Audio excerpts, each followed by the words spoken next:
This program is brought to you by Herbsmed Pharma Corporation. Dear Kuya Kim,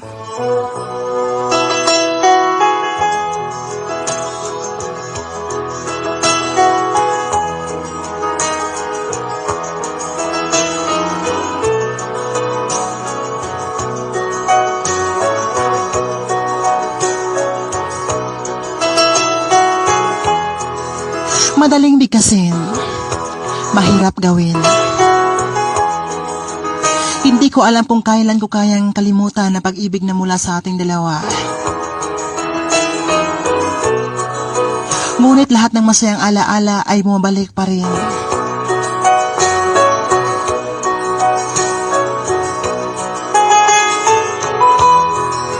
Hindi man ibig sabihin na hindi kita minahal.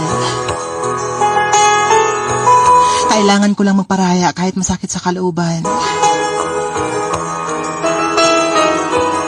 Lumipas man ang mga araw, daladala ko pa rin ang pait at sakit na nakaraang kahapon.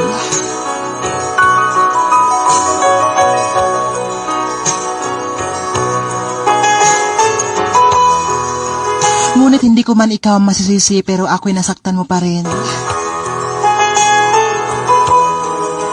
Siguro hindi talaga tayo para sa isa't isa. Pinagtagpo lang tayo pero hindi itinadhana.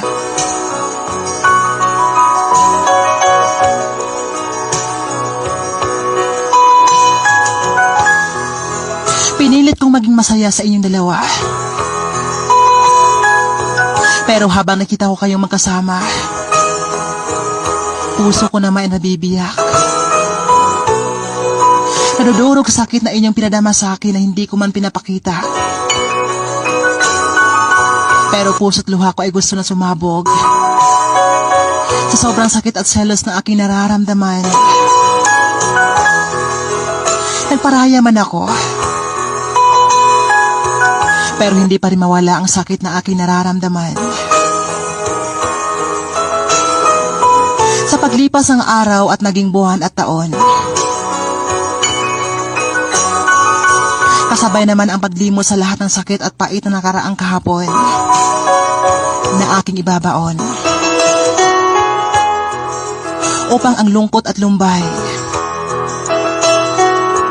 ay mapalitan ng saya at bagong pagkakataon.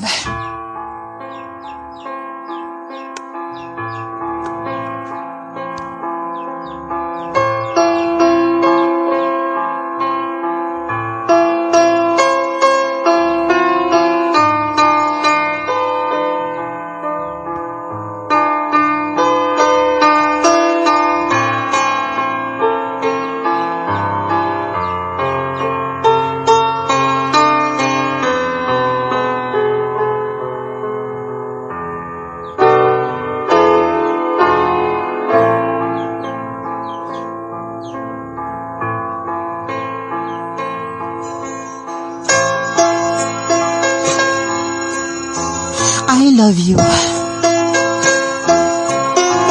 Salitang masarap pakinggan pero mahirap paniwalaan.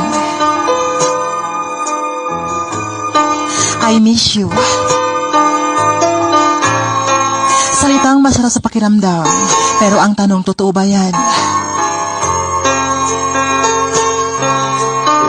Promise.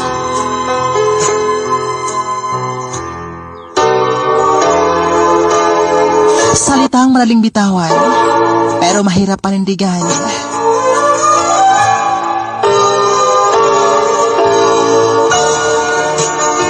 Tayo na forever.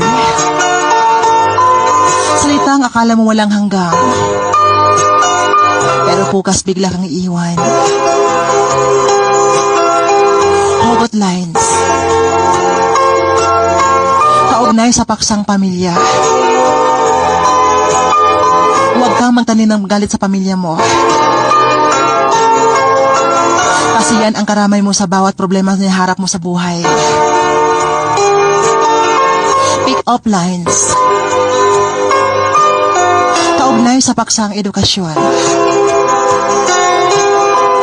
Edukasyon ka ba?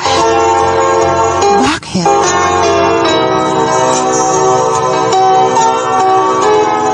Kasi ikaw ang susi ng tagumpay ko.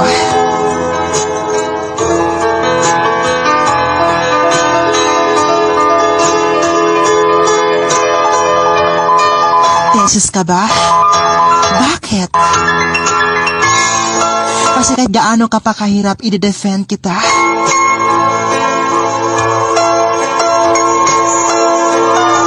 Bakit mahalaga matutunan ang ikalawang wika?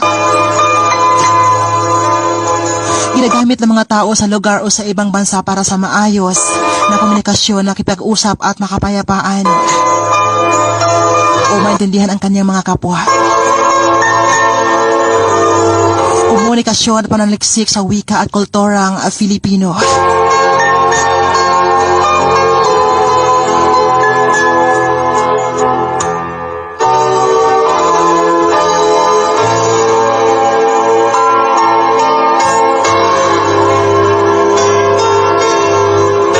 Dito na lang. Nagpaparaya. Chantal of Fontaine de Oro City.